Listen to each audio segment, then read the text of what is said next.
สัมมาสัมพุทธเจ้าจะมาเกิดไม่แก่บรรดาท่านสาธุชนพุทธบริษัททุกท่านฟังรายการทานธรรมทางสงบในค่ำคืนนี้อัตภาพพระครูโกศลสุตตวิทาผู้ช่วยเจ้าอาวาสวัดพระศรีวรมหาวิหารอำเภอเมืองจังหวัดเชียงใหม่ได้มาพบปะกับญาติโยมทุกศุกร์ของสัปดาห์ซึ่งวันนี้ก็ตรงกับวันศุกร์ที่3 เดือน7เหนือแรม1 ค่ำนี้อาตมาก็มาพบปะกับญาติโยมเป็นประจำโดยการอำนวยความสะดวกสบายจากท่านพระครูสมุวิสุวัตวัดฝ่ายหิน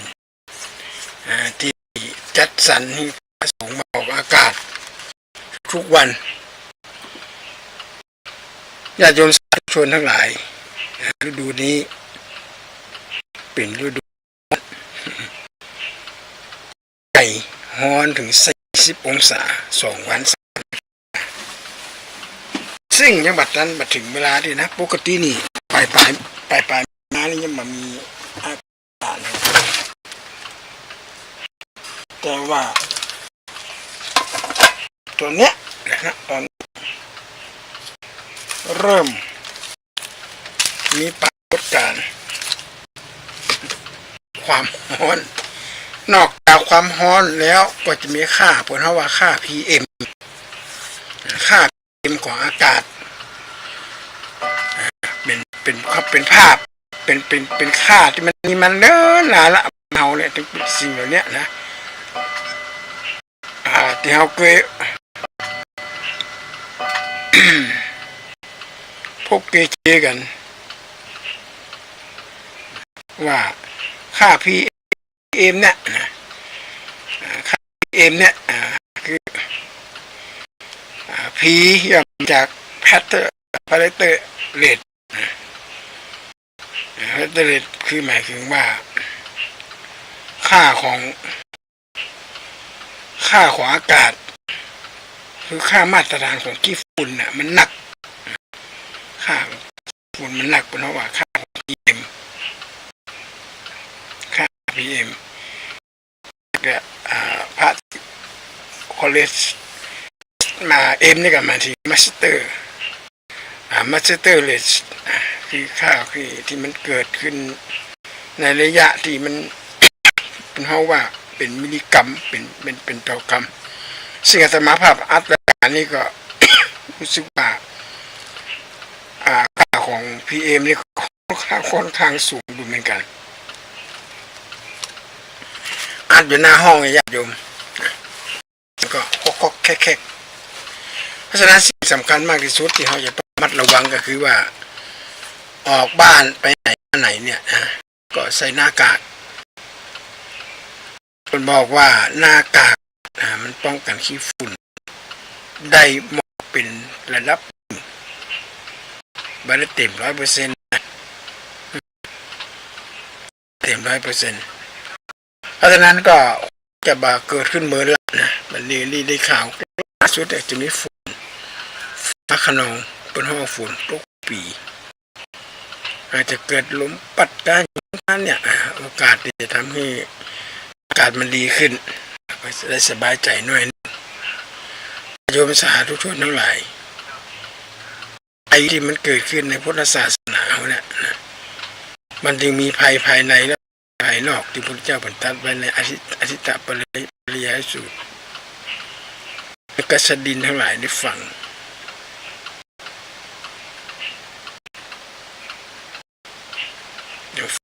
มันเกิดขึ้นที่มันไหม้ทุกสิ่งทุกอย่างเนี่ย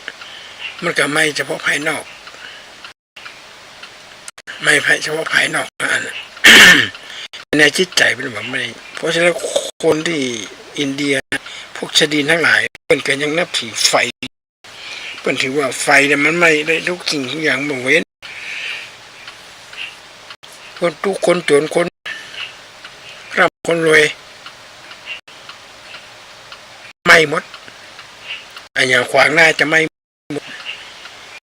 ที่ จะบรรทัดว่าอาคิหุมุขายัญญาสาวิชาโสมุขายัญญาหมายความว่าไฟนี่เป็นใหญ่อาคิหุตังมุขายัญญาไฟนี่เป็นใหญ่กว่าเป็นใหญ่ที่สุดในบรรดาบูชาของคนสมัยพวกชดินทั้งหลายคือความเชื่อเรานะเขาก็บ่ไปลบหลู่เป็นความเชื่อเฉพาะหมู่เฉพาะบ้านเขาเปิดก็มีหรอกหิ่งไฟพระเจ้าเขาก็มีหรอกจ่าพี่น้องเจ้าเขาเปิดก็ไปผีไว้ผีปู่ย่าไว้ผีบรรพบุรุษเปิดก็ไปกันมันเป็นเรื่องปกติของความเชื่อเราเนี่ยแต่ไฟชนิดหนึ่งที่พระพุทธเจ้าบอกว่าเผาหมดบนเรือบนรอเลยมันบงการในกุสิ่งกุอย่างนั่นก็คือไฟราคะขี่ไฟโทสะขี่ไฟโมหะขี่ไฟ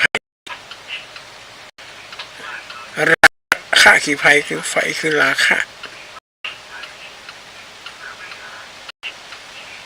มันฮ้อนข้ามภพข้ามชาติญาติโยมหลวงตาไพเยี่ยมไม้บอกว่าโอ้นี่แหละนาวิวาคนทำโอ้นี่แหละท่านอำนาจตามารูปรสกลิ่นเสียงสัมผัสสามัญสัตว์หื่นหันษาเป็นนาคมนุษย์หรือคุธาแม้เทวายังต้มจุ่มถึงจะอยู่ห่างพลฟ้ายังมีเทวาช่วยอุ้มสม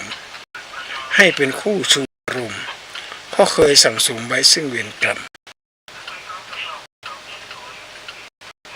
กามะตัณหาราคะต่างๆนั้นมันข้ามภพข้ามชาติมันฆ่ากันจนที่ว่าลืมแม้กระทั่งปู่เก่านะถ้าว่าสังเกตดูสิ่งสารพัดทั้งหลายเนี่ยถึงดูเป็นกับผสมพันธุ์กันตามสัญชาตญาณแต่มนุษย์เขาเนี่ยโอ้โหมันรุนแรงร้ายแรงมากเป็นได้ว่าสะไปว่าผู้ฝึกผู้อบรมได้มนุษย์มันจะผู้เจริญนะญาติโยมอย่าเรียกมนุษย์สะเป็นจ่าที่%ไม่ได้หมายความว่าการฝึกการอบรมให้ก่อนมนุษย์จึงเป็นมนุษย์ได้สมบูรณ์แบบ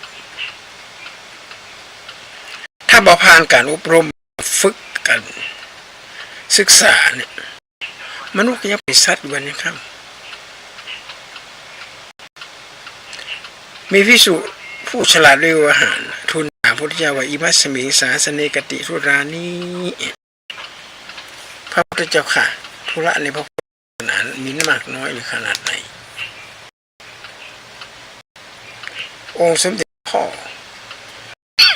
ทรงตรัสไว้ว่าคันธะทุลังปัสสนาทุลันติเยวีวาภิกขุดูก่อนภิกษุทั้งหลายธุระในพุทธศาสนาเนี่ยก็มีอยู่2อย่าง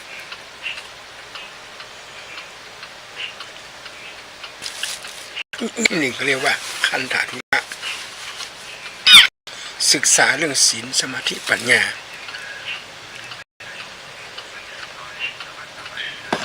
ปัจจุบันนี้เขาห่างกันมากเลยสมาธิปัญญามาสนใจกันแบบสนใจกัน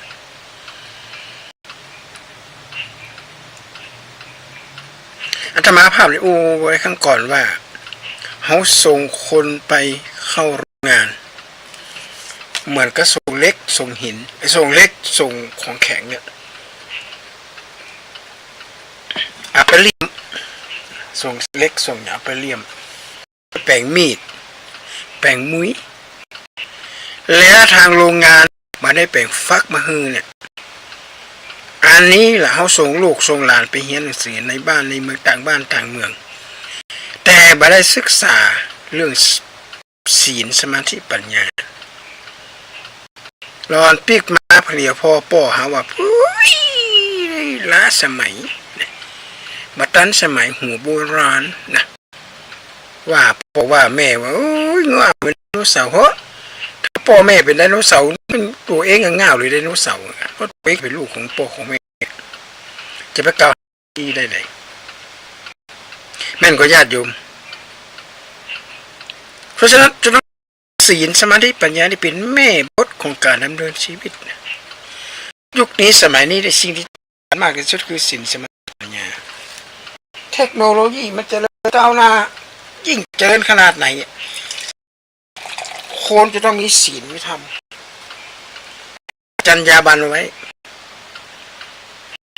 หาญาติโยม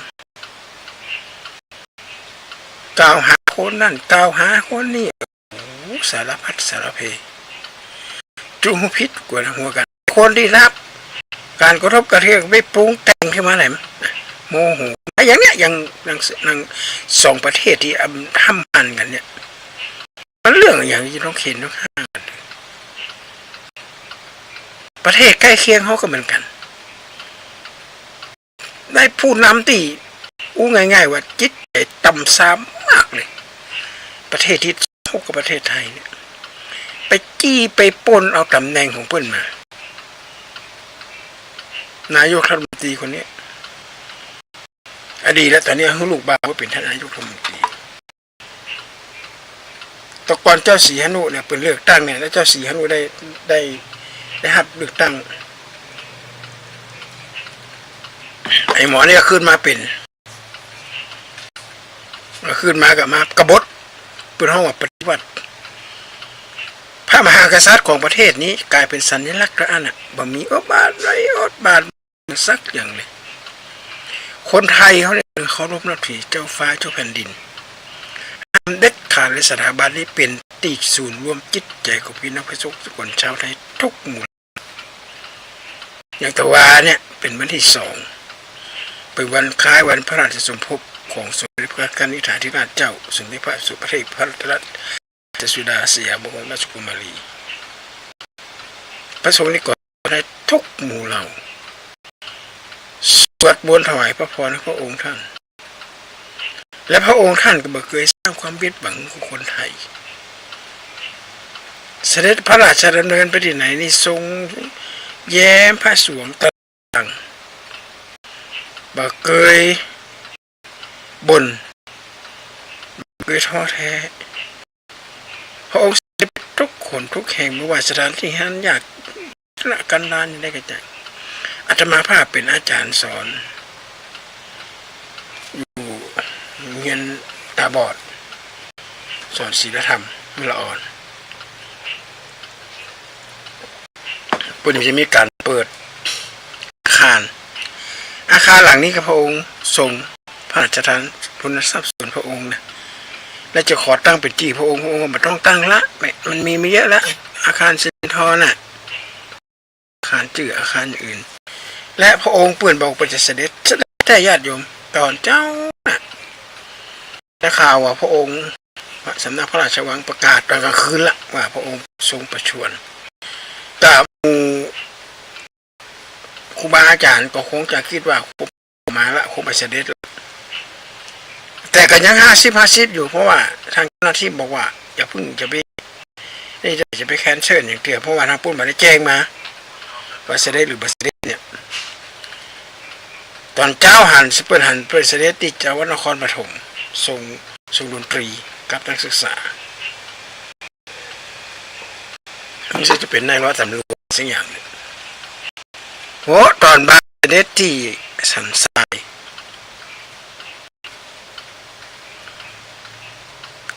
เสด็จในทั้งที่พระองค์ยังสวยพระโอสถคือกินทั้ง3 ยาอยู่นะเปิดจะโจทย์ทุกคนทุกแห่งเลยและอันหนึ่งเนี่ยเป็นเรื่องที่น่าเป็นเรื่องตลกนะเป็นบุญญาวาสนาของหมูตัวนั้นหมูอ้วนครั้งแรกพระองค์เสด็จมาแล้วเจอหมูอ้วนเบิกทักทายโอ้เจ้าอ้วนอย่างเงี้ยทีนี้พอเปิดเสด็จเนี่ยเขากับป้ากันเอาผ้าคลุมไว้กลัวเชื้อโรคเชื้อราจะเข้าสู่พระองค์พระองค์จะถามอยู่ไอ้เจ้าอ้วนไปไหนวะ หมูอ้วนตัวเนี้ยจะอ้วนหายไปไหนทุกคนดีอกดีใจเป็นอย่างมากนี่แหละญาติโยมสาธุชนทั้งหลายประเทศไทยเขาเป็นประเทศที่โชคดีที่สุดที่เขามีสถาบันพระมหากษัตริย์เป็นศูนย์รวมจิตใจไทยทั้งชาติ อย่าปล่อยให้คนป่าเถื่อนเมืองป่ามันเถื่อนเมืองเถื่อนมาคุมอำนาจจะมาปกครองแบบหนึ่งลบหลู่สถาบันพระมหากษัตริย์ซึ่งเขาไม่ได้ศึกษาบ้านประวัติศาสตร์ว่าบทบาทของสถาบันมีมากขนาดไหนราชะมุขังมนุษย์สานังพระราชาเป็นใหญ่ในเว้นแคว้น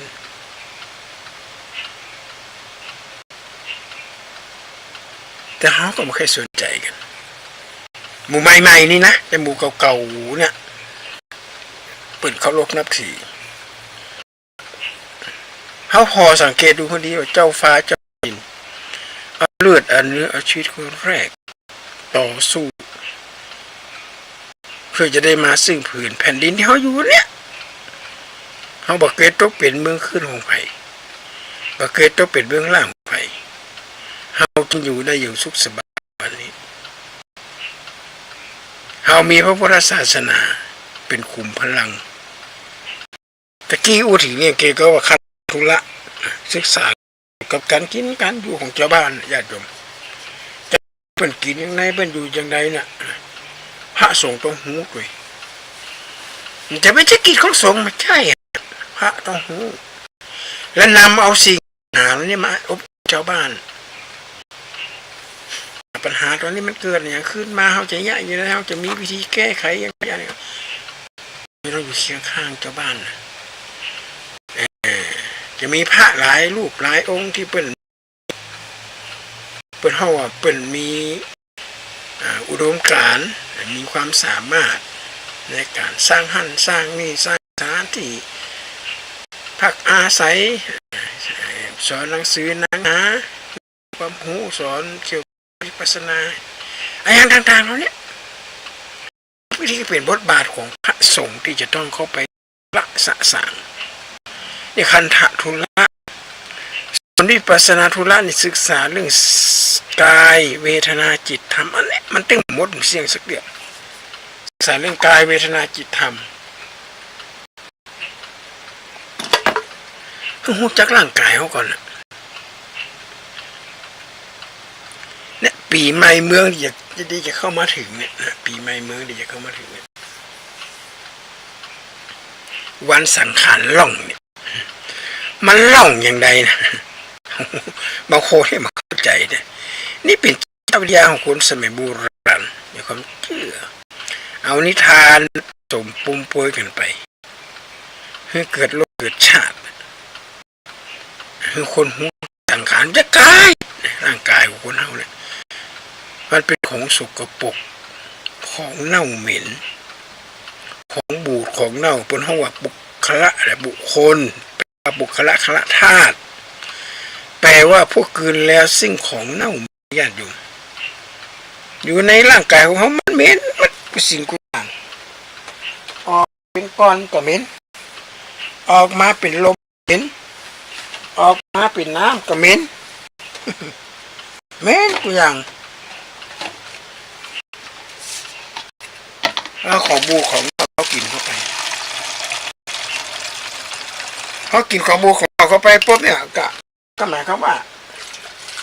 ก็มีอย่างเป็นชิ้นเป็นอันก็เป็นของร่างกาย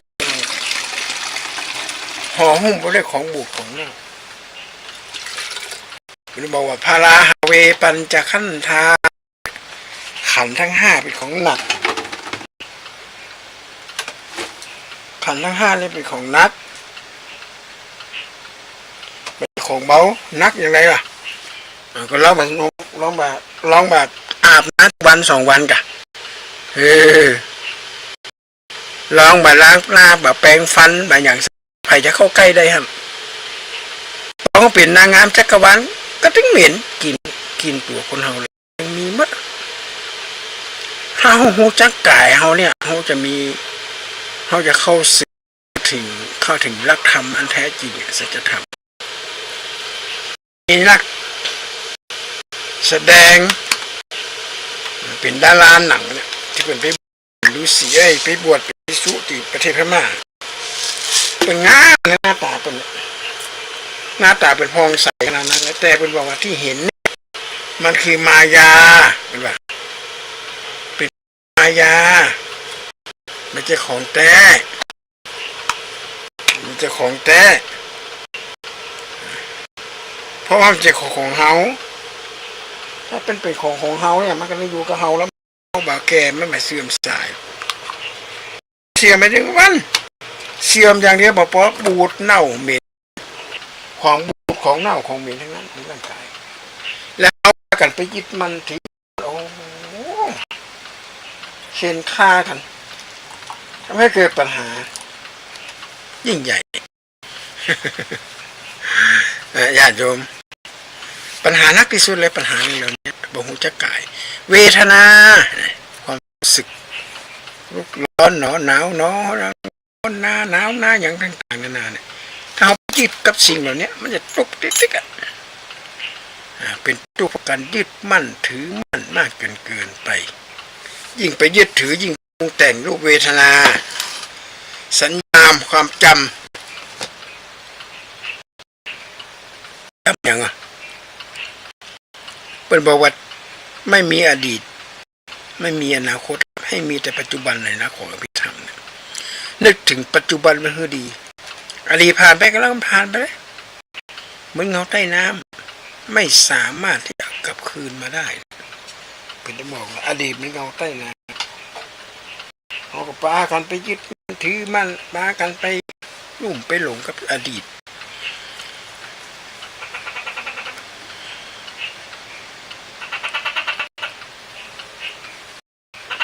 เวทนา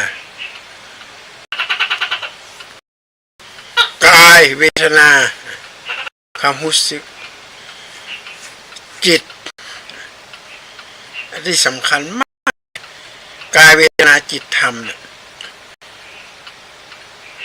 ในการศึกษาเรื่องวิปัสสนาจารย์สติปัฏฐานสี่เนี่ยแม่นน้อยที่สุดในกายเวทนาจิตธรรมกายมันจะกายเวทนาความรู้สึกจิตนี่สำคัญมากจะต้องควบคุมอย่าปล่อยอย่าเผลอจิตตั้งทันตั้งสุขาจิตที่ฝึกดีแล้วนำสุขมาให้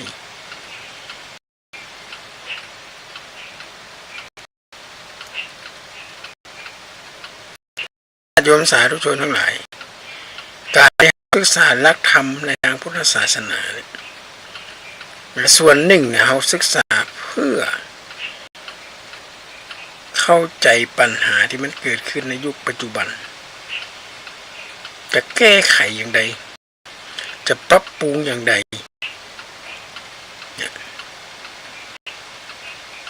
เพราะโดยการที่บัดใจอำนาจใช้ความรุนแรงใช้แต่ลักความจริงมาบริหารกันนิยายอาตมาภาพแรงอู้ตั้งแต่ตัวและประเทศที่ทำสงครามกับเมืองไทยเนี่ย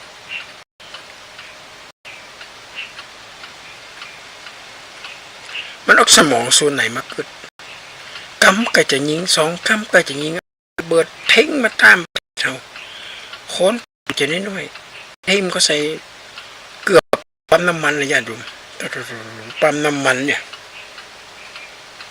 อันอย่างตัวก็ใส่กระเรียบเลย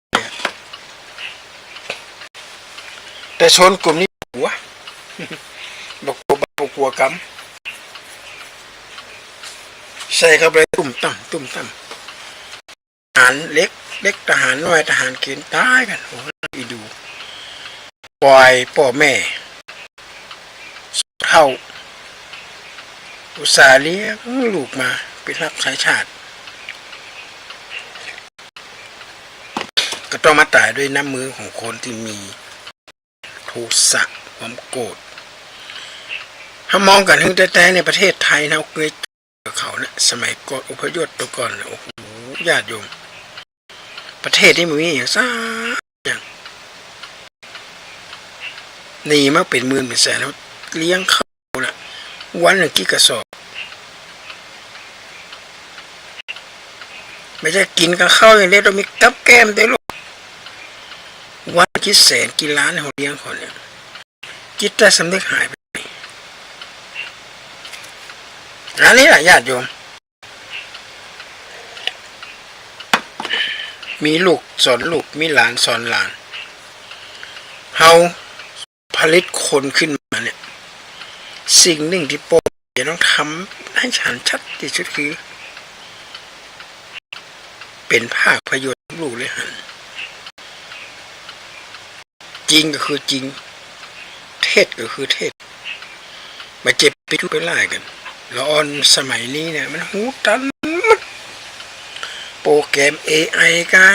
กล้องวงจรปิดกาเสียงเทปอัดไว้กาบางทีก็สดๆร้อนๆพ่อแม่พิษหัวกันด่าหัวกันแล้วละออนจะมีความสุขเนี่ยต้องระงับอารมณ์นี่ไว้เวลาหากันเนี่ยนะเขาจะหากันอยู่กันจนชินชีพชินชีวาคนตะกอนนี่ญาติโยมม่ามเขาใช้ปากกันคนสมัยโบราณอาตมาอูกับปอกควมเลยบอกว่าตะกอนญาติท่านตะกอนนี่เขาใช้ปากกันนี่ว่าเป็นว่าสมัยก่อนสมัยโบราณในวันนี้อาตมาภาพก็จากญาติจากได้ขอความสุขบานบั่นใจขอเจริญในงอกามในหน้าที่การงานทุกแม่หันสาธุชนทุกท่านขอเจริญพร